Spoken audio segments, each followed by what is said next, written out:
Ain't nobody gonna stop us now. Said ain't nobody gonna stop us now. States of Solitary is an event to celebrate the movement and to dream about a future without torture and cages. Every year, we bring our campaign partners together to memorialize the current state of solitary. 122,000 people are subjected to brutal sensory deprivation that is globally recognized as torture. Solitary confinement is the absolute depths of the criminal justice system. There is no practice that does more damage to the psyche and the soul than locking someone away in a space the size of a parking spot and leaving them there, sometimes for years on end.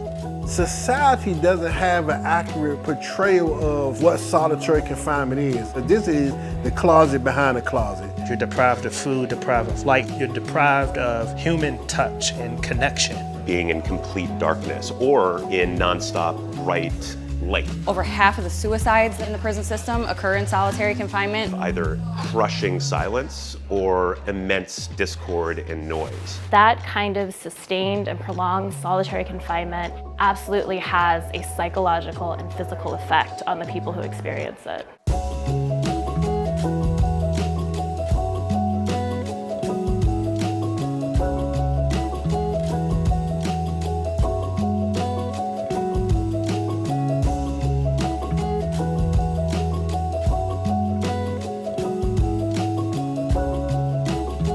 States of Solitary, it's an artivism event. It's about bringing all of the art mediums together to really educate people about the harms of solitary confinement. What we're really trying to do here today is to create the antithesis of solitary, to bring light, to bring hope. We're saying we reject this state of solitary, we reject this isolation, we reject the way that we treat people, and this is how the world should look. One night in solitary, I worried that the moon gave up on me. I whispered my fears to the woman in the cell next to mine. I couldn't see her or hear her, but she might have existed, and that saved me. Art is so important in enacting the future. It is the mechanism, it is the vehicle in which we take ideas and move it to the next level.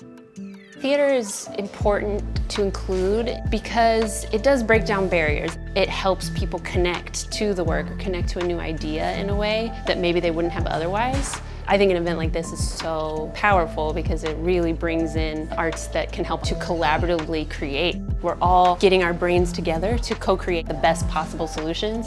I ran the workshop called Freedom Dreamers, and it was all about envisioning a world without torture through visual art. What I'm taking away from this experience is the reminder of the strength in community and how when you infuse art in there, when you're having conversations, you can end up making some real change. Because so many people who have actually survived solitary are making the art. It just reminds you how much creation we lock away, how much beauty we lock away, and how much we all suffer from that. The more rigidly I tried to hold on to my sanity, the more fragile it was. So I kind of had to give it away in order to keep it. I would dream up all these crazy scenarios in my mind, like these beautiful worlds, and I would draw them. I hope they see humanity in my subjects. I hope they reconsider some of the practices that we've come to take for granted in our country that need to be re-examined. Art has a very special way of doing that. The creativity continues to flow out of these young people. It gave them something to relate and connect to with each other. It gave them something to celebrate in each other. It gave them such hope. I would just have concerts with myself in the room, and I had some emotional stability that allowed me to look at like further out when I got in instead of day to day. Even in this dry, dehumanizing, second by second attack on your soul, you still find it's like slivers of life and ways to connect, even through the walls.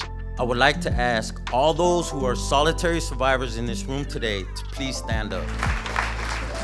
Experiencing these type of things will definitely make you see from a different perspective. We are the ones closest to the issue and the solution.